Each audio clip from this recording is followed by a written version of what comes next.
So energy is nothing but, the capacity to do the work on day-to-day life. What we are doing, we are breathing, we are dancing, we are walking, we are thinking, we are talking, we are working, not physically but mentally, so that is nothing but the energy what we need. Okay, and how we make that energy? So energy we make through the food we eat, by the process of digestion, and these days the so-called is calories. Okay, so that's how we get energy.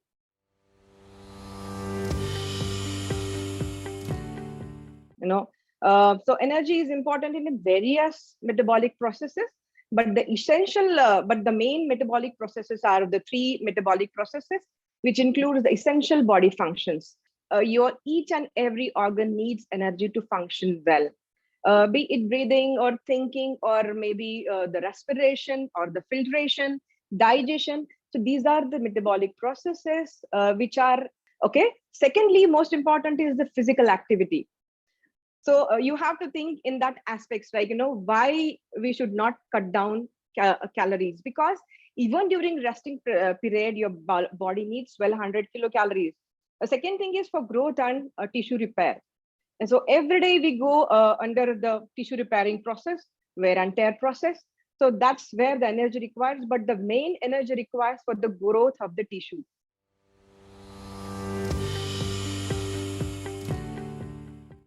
So yeah, so energy needs of an individual, it does not necessary that your husband and wife, if you are same height, weight, and if you are even the metabolic issues are same or the disease state is same, it is certainly not necessary that you both need to have the same amount of food, because it is always being predicted and it is always being mentioned that men always need more calories than women, because of the weight, because of the kind of workflow, because of the body mass, because of the muscle mass, and other metabolic functions also. Okay, so body size is something which is very important, because certainly the obese people need more energy, more calories than the normal body person. Okay, the same thing happens with lactation and pregnancy. So there the energy demands or the calorie demands usually goes high in terms of formation of fetus, the placenta. When your disease states is something different, when you are going under some specific diseases, your energy or your calorie demands goes high. So climate is also one of the main factor. In winter or the temperature less than 14 degree, certainly we need more energy than the summer. Okay, so climatic condition, and second thing is the physical activity.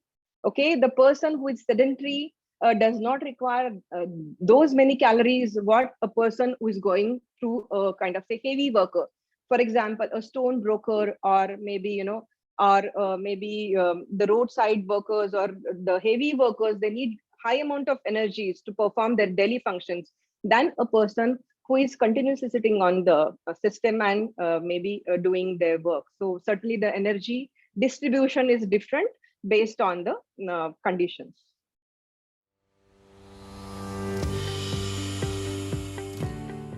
So among 100% of your calories, so usually your tissues and your other body functions, as I previously mentioned, your breathing, your respiration, your digestion, okay, your absorption and filtration. So these are the metabolic functions, plus tissue repairing. So the major chunk goes here. So maximum of the energy, whatever you get through your food is required to perform those healthy functions. The 10% raise goes for the digestion, and rest goes to your physical activity. So the make sure that these 20% are very important, in terms of, do you want to gain that energy or do you want to burn that energy? So 20% is something which is important for your physical activity. So just make sure that whatever you are doing or whatever you are eating is getting a kind of say burn or getting utilized by the body in proper functioning. So that's how you can maintain your body weight easily.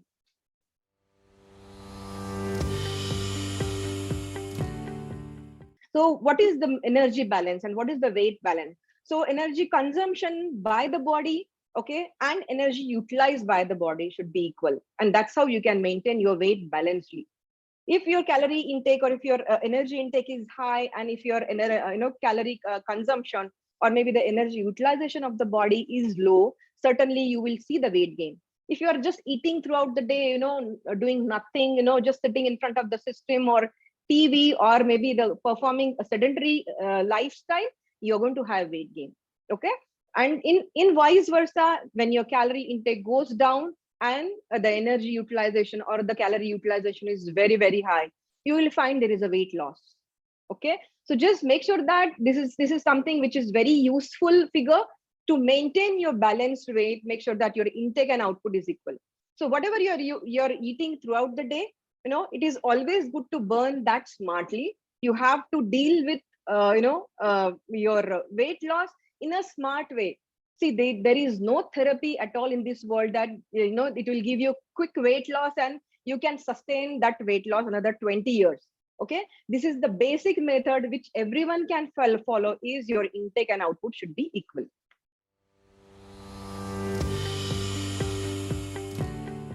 So this is the common mistakes what we do on day-to-day basis. Okay, so these days people are following crash diet. They really want to lose weight and look very smart, but at vice versa, have you ever observed that by cutting down these many things, what all implications you are getting? Do you really feel fresh, or do you feel that you look really good? Do you have a glow on your face? Absolutely no.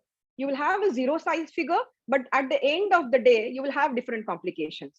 Having essential or kind of good fats in your diet through your pure ghee or through avocados, through nuts and seeds, through oils basically, and kind of vegetable fats. Now, which fat to choose? So fat is good for your heart, like omega-6, omega-3. Those are these days called mufa and pufa.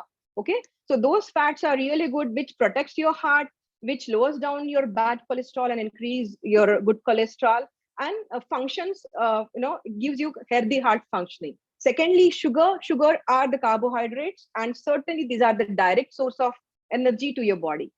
So 20 grams of sugar is allowed as per the recommendation, and it is never ever recommended to cut down your sugars. You have to limit your sugars, depends on your activity. Okay. Second thing is the grains. So grains are the solid examples of all complex carbohydrates that certainly gives good amount of complex and simple carbs. The most important factor is the breakfast. Okay, breakfast has been always given an important factor, and important, it's been always considered as important meal of the day, because it certainly helps you boosting your metabolism throughout the day. And this is the best way of losing your weight, is having healthy and good quality breakfast in the morning. Fruits and vegetables are the important sources of vitamins and minerals. Our body does not prepare certain vitamins and minerals. We have to outsource. At the same time, they are the rich source of vitamin C, which is very, very important for absorption of your iron.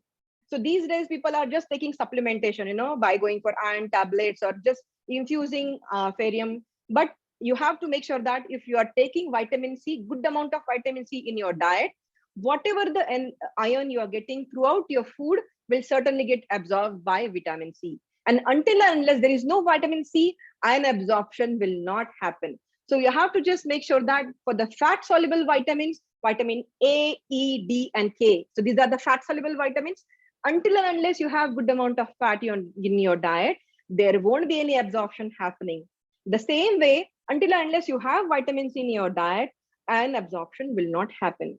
So the people who are running with the low, hemoglobin, or they have low, especially the vitamin A or vitamin D levels and all, make sure that you are incorporating these nutrients in your diet through different food sources.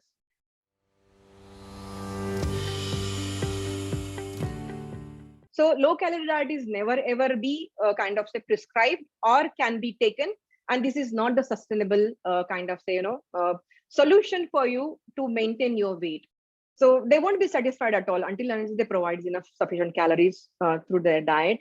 Running with the low blood pressure, obviously, if the organ is not getting enough amount of calories, they always have implications on their blood sugars as well as their blood pressures. You feel there is a hair loss, but automatically, as I told you, protein is also important source of calories to your diet. And as much as we cut down calories, be it through the carbohydrate or be it through the protein or fat, you certainly have complications even on your hair, because your hairs are made up of proteins. Okay, not only hair, but your throughout body is made up of proteins. Your organ system is made up of proteins, and what are the chemical processes been going in your body is the protein is the feeds for them. So just make sure that carbohydrate, proteins, and fat, the amount is equally distributed through your diet to kind of say reduce these complications. Digestion issues, certainly if you cut down the complex carbs, for example, as I told, no grains, no fruits, no vegetables, no dairy. So certainly you end up with digestion issues, and you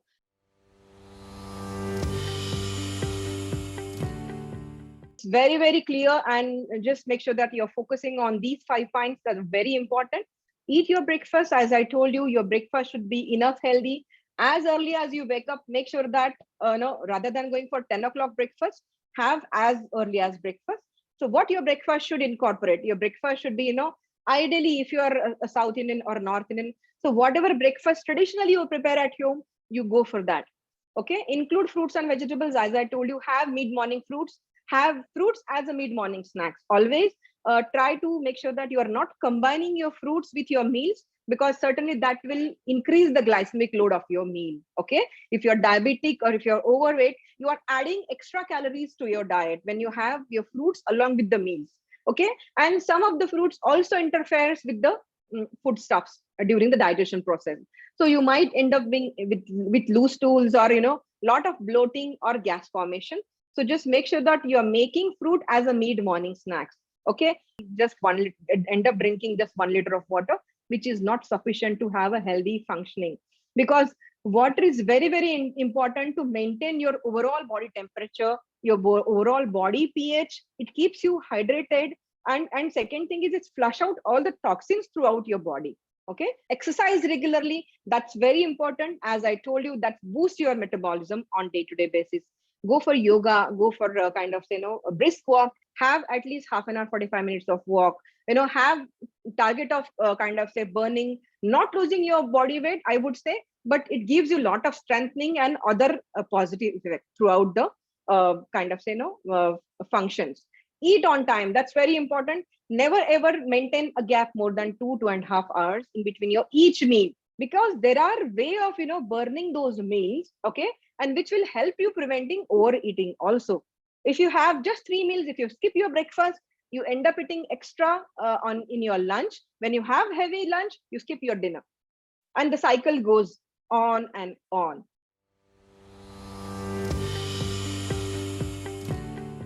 You need to include in your diet to get healthy energy or good energy, okay, or balanced energy throughout the day.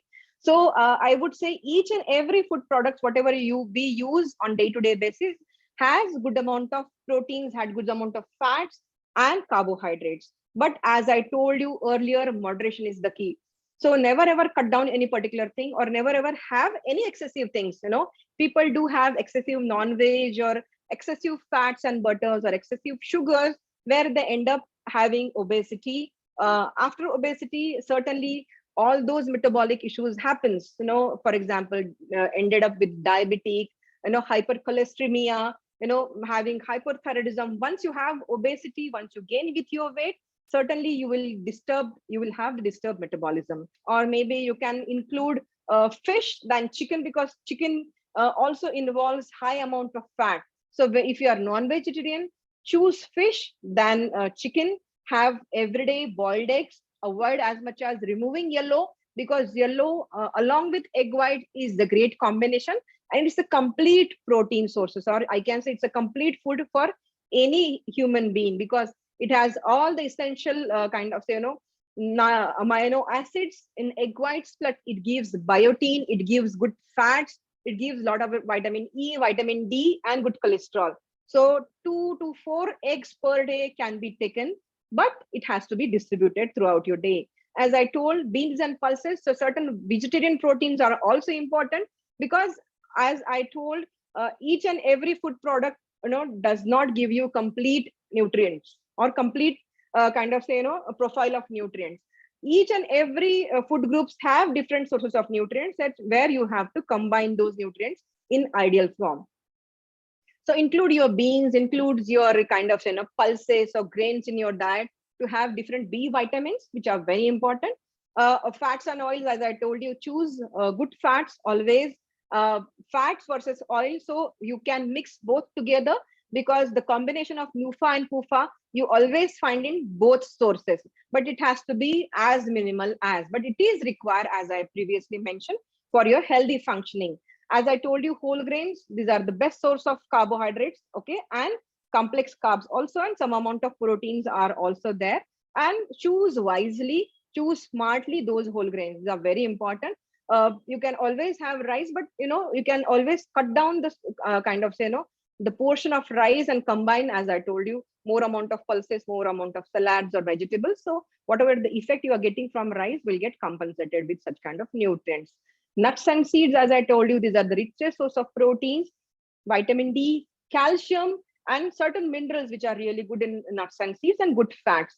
So try to include these nuts and seeds in your diet. Again, fresh fruits, they're the great source of vitamin C, polyphenols, antioxidants, and high fiber. Okay. Bakery are the direct source of carbohydrates. If you have white bread, go for 2 slices of white bread along with butter or some egg combination in the morning for breakfast. And that would be the ideal combination for you also. And sugars, as I told you, sugars not more than 4 teaspoons a day. Okay. But this you can certainly incorporate. If you really don't want to go for sugar, you can choose your sweetness smartly by going maybe the jaggery or brown sugar or coconut sugar, or maybe the date syrups. So these are also the great sources of kind of carbohydrates, which you can choose versus sugars always. And certainly the dairy, dairy is important because dairy are the primary source of vitamin D, vitamin B12, calcium, and proteins. And the curds has good amount of lactobacillus, okay, which are very important to have healthy gut functioning. So include curds, include buttermilk, have cheese, okay, but and as I told you, at least 2 to 3 glasses of low fat milk in your diet to have better calcium and vitamin D level, okay. So make sure that you're incorporating these many things and food groups in your diet to have better energy sources along with other nutrients also.